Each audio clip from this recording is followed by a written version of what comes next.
A vida é um conjunto tão complexo de processos que é difícil de definir.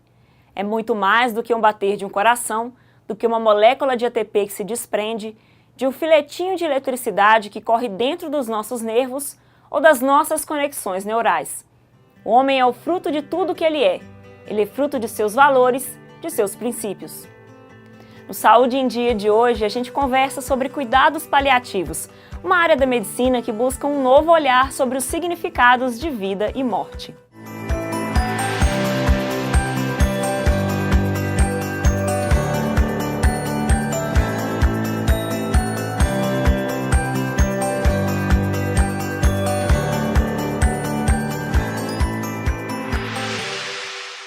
Geralmente, costumamos associar os cuidados paliativos ao fim da vida. Porém, essa modalidade de tratamento envolve uma série de métodos que têm o objetivo de proporcionar qualidade de vida a pacientes que possuem doenças progressivas. Como a Organização Mundial da Saúde enfatiza, os cuidados devem ser focados na pessoa e em seus familiares e não mais na doença. Os cuidados paliativos começaram na oncologia e, a partir daí, passaram a ser aplicados a portadores de doenças crônicas como diabetes ou neurológicas como Alzheimer, por exemplo. Dependendo do estágio da doença, o alívio do sofrimento do paciente e de seus familiares se sobrepõe ao uso excessivo de medicamentos e ao intervencionismo cirúrgico. Além disso, as decisões e as expectativas em relação ao tratamento devem ser respeitadas pela equipe médica responsável. Cuidado paliativo acho que não teríamos um conceito, mas vamos tentar criar-se uma circunstância até bastante comum no meio. Todo mundo sabe que a medicina ela tem limites de cura ou de tratamento específicos, né? Eu digo específicos porque é destinado a uma determinada doença. E nem sempre ela tem êxito nesse tratamento e muitas vezes ela, então, requer esse paciente continue existindo com a doença. Então, o fato dessa doença incurável, né, não significa que o doente, ou melhor dizendo, a pessoa, né, que porta essa doença, que ela não precise de cuidados, né?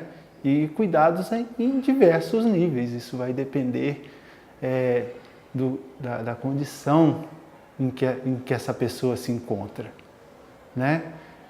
Se a gente for olhar o paliativo mais simples, né, que se recomenda em toda a medicina, aliviar a dor, né?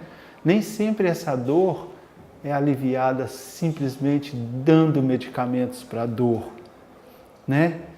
Então, quando a gente percebe que o cuidado paliativo ele integra amigos, integra família e isso muitas vezes colabora para a aceitação e até mesmo melhora desse paciente, da dor, da falta de ar e dessa aceitação dessa condição incurável, que muitas vezes é difícil digerir isso sozinho, né?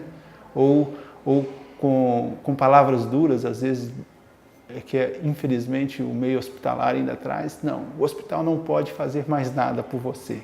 Então, claro que pode, né? Talvez sozinho não, mas com ajuda sim. Talvez não seja completo, que igual eu te disse anteriormente, é complexo conceituar. Mas tudo isso que você vê pode se tornar uma situação de cuidado paliativo. Uma doença crônica, degenerativa, muitas vezes progressiva, e vale lembrar que é um progressivo para perda de funções, né? Seja do órgão, seja do próprio ser humano, né? A gente sabe que as doenças crônicas são assim, muitas vezes então com esse diagnóstico de incurável, né? Mas que a pessoa tem uma resistência, uma resiliência quanto a isso, né? Não é só porque ela está doente que ela acabou, né? Muitas vezes a gente vê muita vida por detrás de pessoas assim. Elas se tornam até exemplos para nós que normais ou sem doenças, né? Então, se a gente for olhar por doenças crônicas, você tem diversas. Hipertensão é uma delas, diabetes é uma delas, a insuficiência renal, a insuficiência cardíaca, né? Todas são doenças crônicas e que são progressivas, quer dizer, essas doenças não vão parar. Elas são muitas vezes contidas ou têm uma evolução mais lenta, né? E muitas vezes, porque né, tem uma intervenção, às vezes, não vou dizer errada, mas às vezes no tempo incorreto, por N fatores, né? Não quer dizer que a pessoa está doente e ela procura o médico e ela se sai bem. E muitas vezes a gente sabe que alguns nem procuram esse médico, só vão procurar ele um pouco tardiamente, com a doença progressiva já avançada. Então, ela se encontra nesse patamar onde o tratamento ele já está lançado, mas a doença vai continuar progredindo em cima de um indivíduo que talvez resista a ela por muito tempo. E o paliativo vem para dar qualidade a esses dias de vida que a gente não sabe quanto. Em se tratando de uma doença crônica, talvez ela venha, se a gente for falar em morte, ela venha a falecer até de outro motivo. E a gente vai estar ali para justamente esses outros motivos não ser uma causa porque não foi cuidado, né?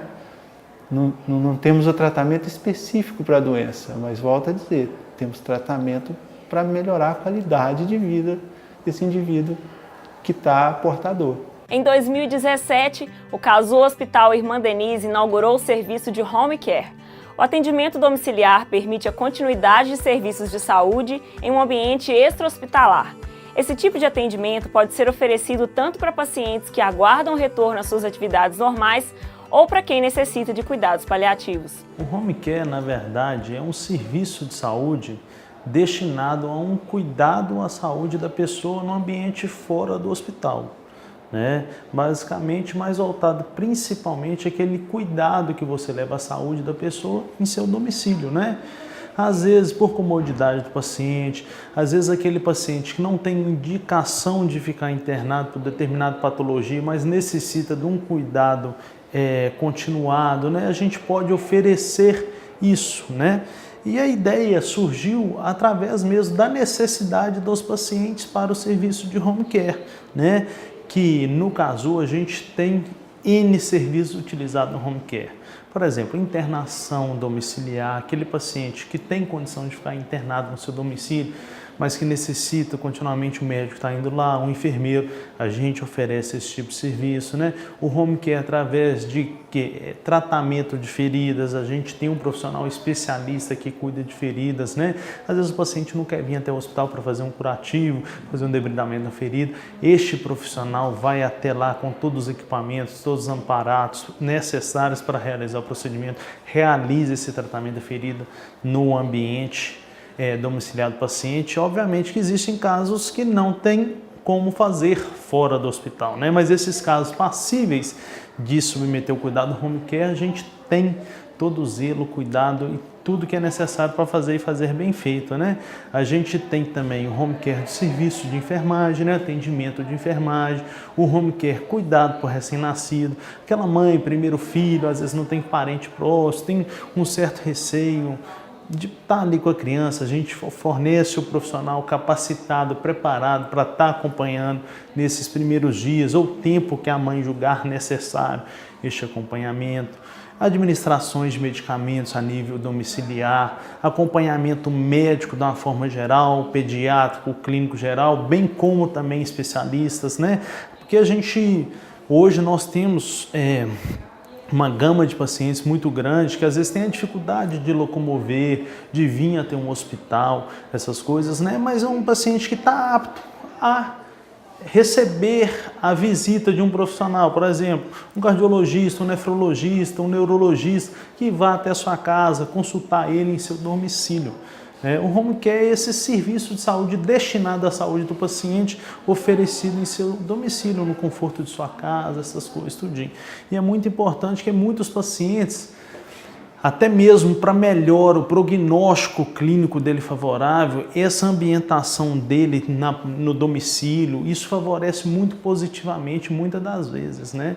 Por isso que existe essa necessidade de ter o serviço de home care, e lembrando que a gente consegue, aqui no caso no Hospital Irmã Denise, oferecer isso de uma forma bem eficaz em todos os aspectos para os nossos usuários. O atendimento de home care, a gente fala que é o conforto do atendimento dentro do domicílio do paciente. Ele não é só voltado para os pacientes que estão no fim da vida, que estão às vezes fora de uma possibilidade terapêutica, e realmente fazer só aquele cuidado paliativo que é feito com todo respeito ao paciente, da mesma forma a família, a gente vai aliviando a dor, curando quando possível, confortando sempre, né, dando toda a atenção, humanização, né, que a gente preconiza e prega muito aqui no caso, empatia com o próximo. Na verdade, o home care é um serviço totalmente diferenciado que a gente tem aqui. Porque, um exemplo, eu sou uma pessoa jovem, você é uma pessoa jovem, o que acontece? Você submete a um procedimento eletivo cirúrgico, por exemplo, eu operei de cirurgia do joelho, só que eu não quero ficar vindo no hospital fazendo a fisioterapia. O fisioterapeuta vai até a minha casa, faz a fisioterapia lá, eu tenho um corte extenso, fiz uma cirurgia abdominal, preciso fazer um curativo. O enfermeiro, o profissional responsável por cuidar de ferido cirúrgico vai até na minha casa para fazer o curativo necessário, né? Isso não é um serviço só voltado realmente para aqueles pacientes que não podem ir no hospital porque, entre aspas, estão no fim da vida, estão morrendo. Não, nada disso. Esse cuidado é voltado para o paciente que às vezes quer ficar no conforto de sua casa, né? Lembrando também que o paciente que vier para o caso, ele vai ter todo o conforto possível, que aqui a gente tem uma estrutura física, humana, profissional muito boa também, né? Mas tem certos pacientes que preferem realmente ficar em casa. E esses pacientes que têm essa possibilidade de fazer esse tratamento em casa, a gente consegue oferecer isso da mesma maneira que seria oferecido dentro do hospital. Uma das principais características dos cuidados paliativos é a participação de uma equipe multidisciplinar envolvida na manutenção da qualidade de vida do paciente. Daqui a pouco a gente vai entender qual é a função do nutricionista.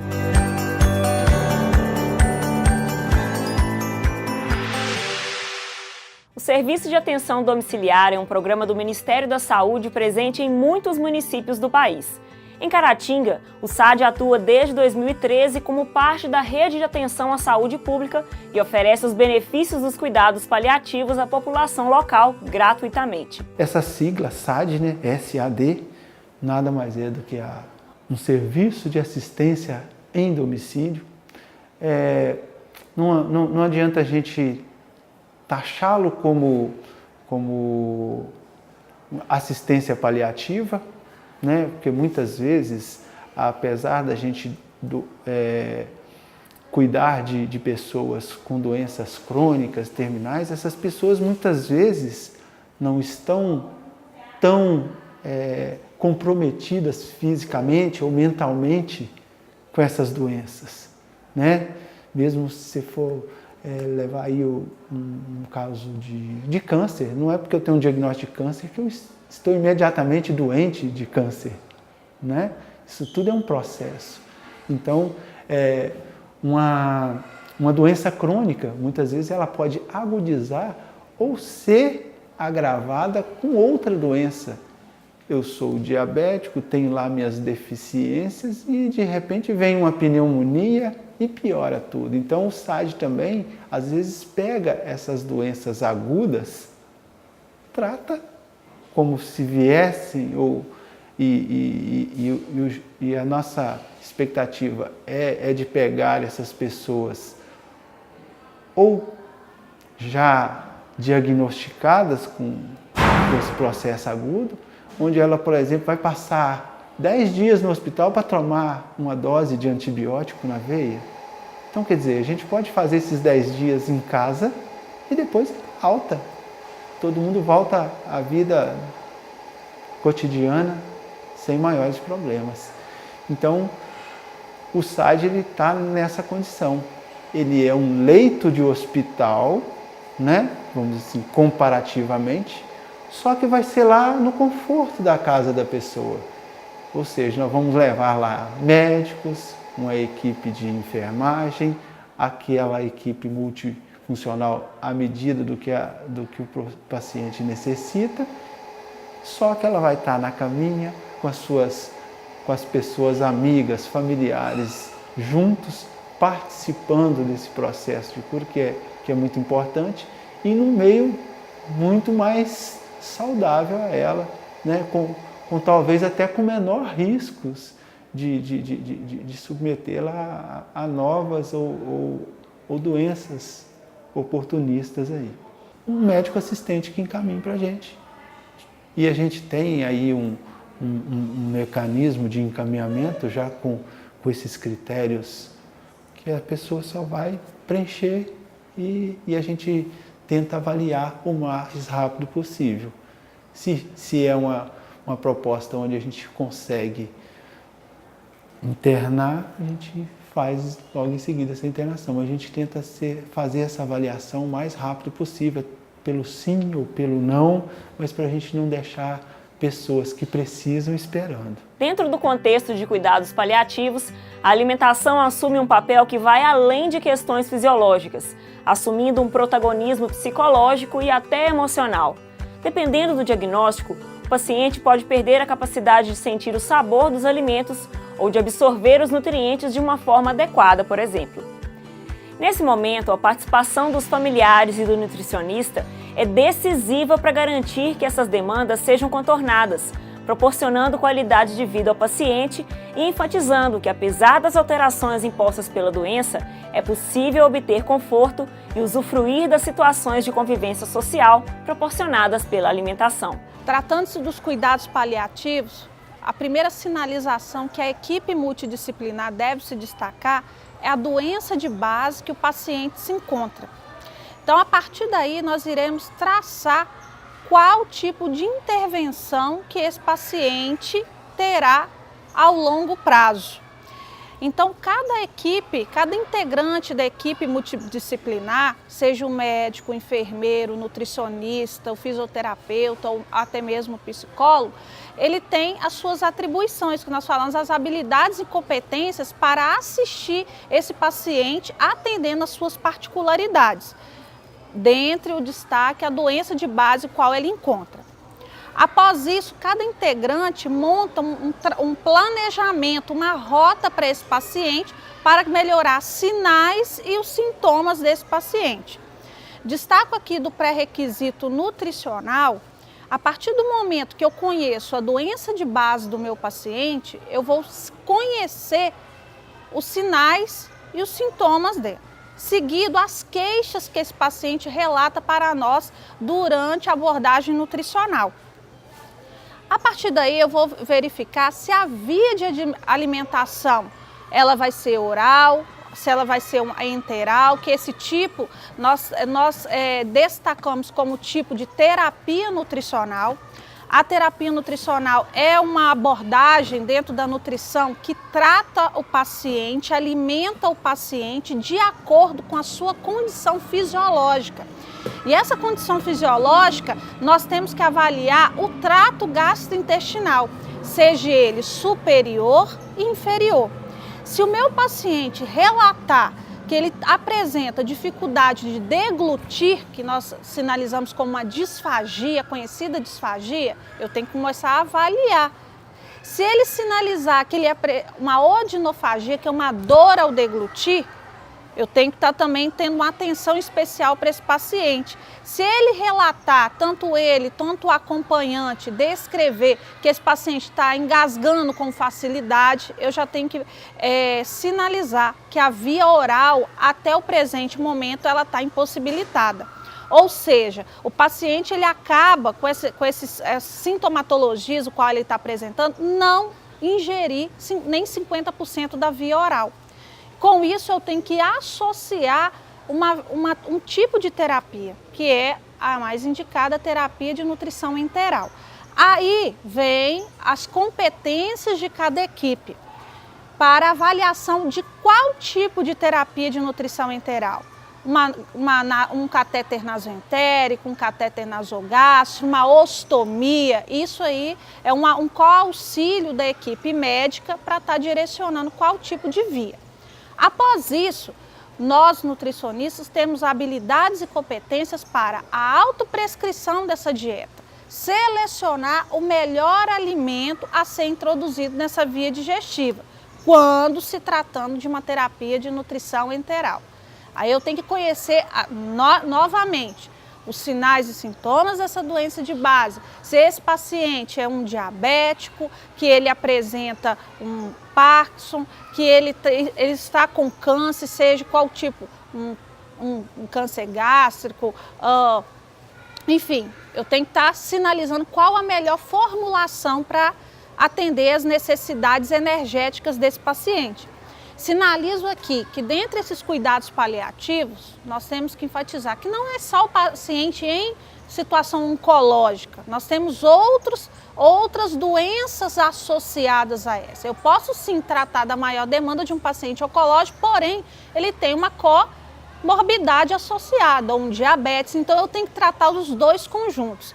Se tratando de um paciente com câncer, é um paciente altamente catabólico. O que é um paciente catabólico? Ele é consumista, o gasto energético dele é superior.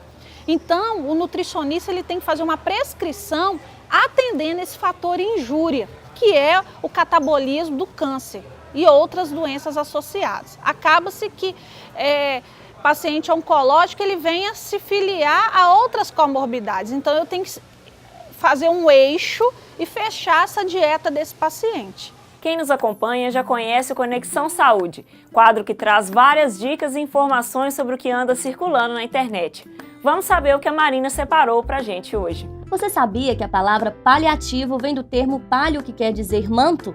De acordo com registros históricos, os cavaleiros usavam um manto nas batalhas para se protegerem dos temporais. Hoje, muitas vezes essa expressão pode soar como algo provisório. Vamos adotar uma medida paliativa até que se resolva isso. Mas, na verdade, os cuidados paliativos têm um significado muito diferente e fundamental. A princípio, eles foram pensados apenas para tratamentos contra o câncer e, atualmente, já fazem parte da rotina de pessoas com doenças em estágio avançado ou até mesmo incuráveis, na fase que chamamos de estágio terminal. O objetivo é dar uma melhor qualidade de vida para quem se encontra nessa situação e minimizar tanto o sofrimento do paciente, que é físico, mental e emocional, quanto dos familiares e amigos. No início do século, a gente tinha uma expectativa de vida em torno dos 40 anos. Com todos os avanços tecnológicos, já podemos chegar aos 80 ou mais tranquilamente. Essa informação está no vídeo Os Limites da Medicina e os Cuidados Paliativos, da médica e escritora Ana Cláudia Arantes, disponível no YouTube. Ela divide com a gente alguns pontos de vista sobre esse processo e fala o quanto a ciência pode ajudar com esses cuidados. Se você ou alguém da sua família está vivendo esse momento, assista. Ou se não estiver, assista também. São 5 minutinhos que valem muito a pena, mudam nossa visão a respeito e abrem nossa mente. Cuidar para diminuir o sofrimento do outro é agir com empatia e humanidade. E sobre esse assunto também, temos um documentário gravado no ano de 2018. Só procurar por documentário Cuidados Paliativos que aparece o vídeo com cerca de 26 minutos de duração, disponível no YouTube. O curta-metragem mostra depoimentos de pessoas que trabalham ou tiveram que conviver com alguma doença. Alguns até classificam os cuidados paliativos como uma prova de amor, uma forma de estar ao lado e cuidar até os últimos dias. Este documentário mostra vários exemplos disso e de como a vida pode seguir, mesmo com um diagnóstico indesejado. Eu assisti recentemente e mexeu tanto comigo que agora eu indico para todo mundo. É muito emocionante, cheio de boas lições de como valorizar a vida e de como se doar para o bem. Ainda que não se possa curar, sempre é possível cuidar. O Conexão Saúde de hoje fica por aqui. Um abraço, até a próxima. Como a Marina comentou, sempre é possível cuidar e o cuidado não deve vir só com curativos e remédios. Na maioria das vezes, os pacientes e seus familiares necessitam muito mais de atenção psicológica, emocional e espiritual. Daqui a pouco a gente conversa sobre isso com a coordenadora do curso de Psicologia do UNEC, Magda Assis Costa. Eu volto já.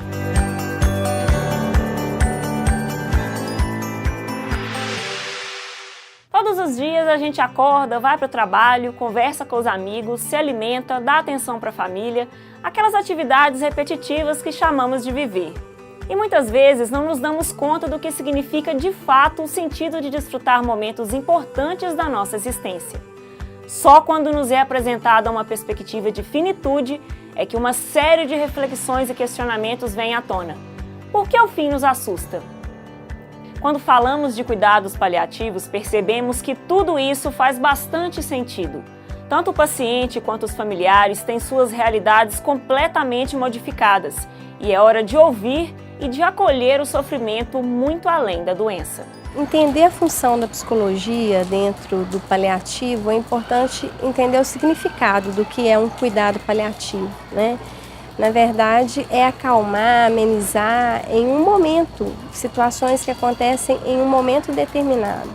E a psicologia ela tem como proposta entrar nesse lugar para prestar, né, essa calmaria, essa ressignificação nesse momento, né, que é um momento fechado, que é um ciclo fechado, né, e que o paciente precisa, de uma certa forma, compreender o significado desse lugar, né?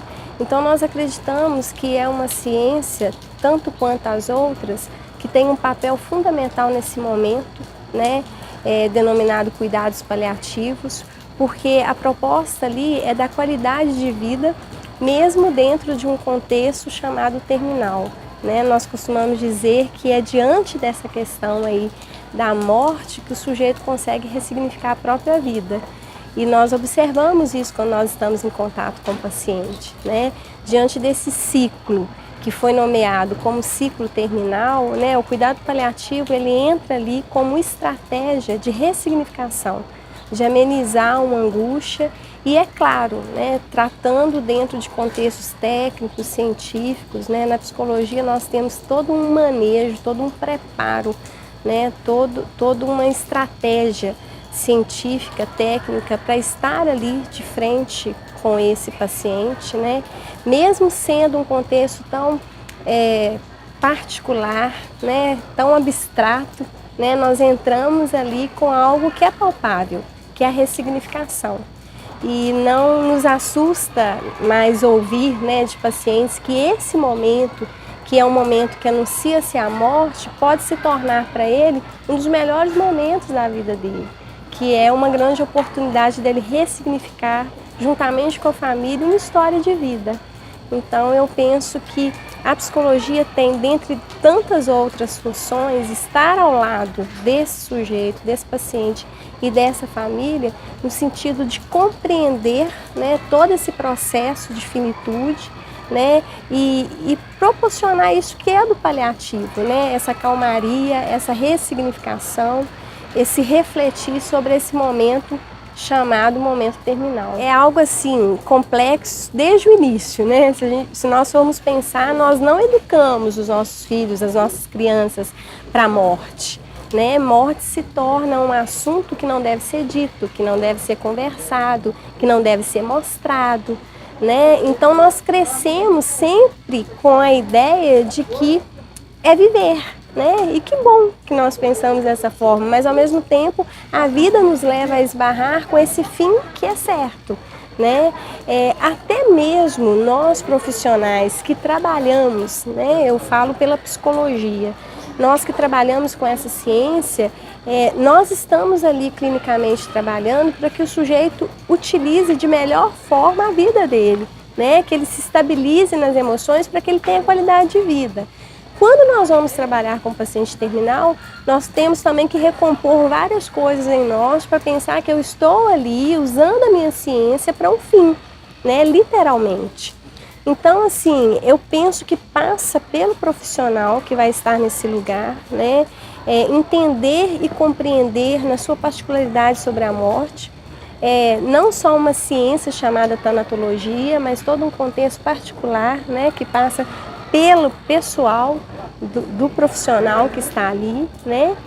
E é um grande desafio, né? Realmente é um assunto que ninguém quer falar, né? É um assunto que nos angustia extremamente E nesse momento existem várias incertezas, né? De onde isso, para onde isso vai nos levar, né? Para onde a morte nos leva, né? E aí cabe a cada paciente ressignificar esse momento também posterior. É claro que nós não trabalhamos, isso é do particular de cada um, nós trabalhamos com o paciente um momento anterior ao diagnóstico e conciliamos a este momento que ele está vivendo, que é a notícia, né? Mas posteriormente à morte, essas dúvidas afligem muito e aí cabe a cada um ressignificar de alguma forma. Será que é possível transformar dor em alegria? Sofrimento em sorrisos? Tudo depende do ponto de vista. Em 1991, o ator e palhaço Wellington Nogueira apostou que seu trabalho poderia ajudar na recuperação de pacientes dentro de hospitais. E assim nasceu o projeto Doutores da Alegria. Aqui em Caratinga, Renato Gomes da Silva, mais conhecido como Palhaço Mexerica, leva a mesma mensagem com o projeto Galera da Alegria. Olha, o trabalho dos Doutores da Alegria, apesar que as pessoas acreditam que ser um trabalho fácil, não é fácil. E não é fácil por quê? Na adversidade da doença, a primeira coisa que a gente tem que perceber é se o paciente está para brincar. Eu costumo dizer que o médico, ele procura o que está ruim e trata. Já o doutor da alegria, ele faz o oposto. Ele procura o que está bom e brinca.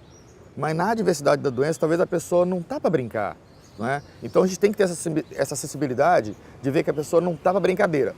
Mas, contraparte a isso, alheio até à vontade da pessoa, a gente tem que dar um jeitinho brasileiro, né?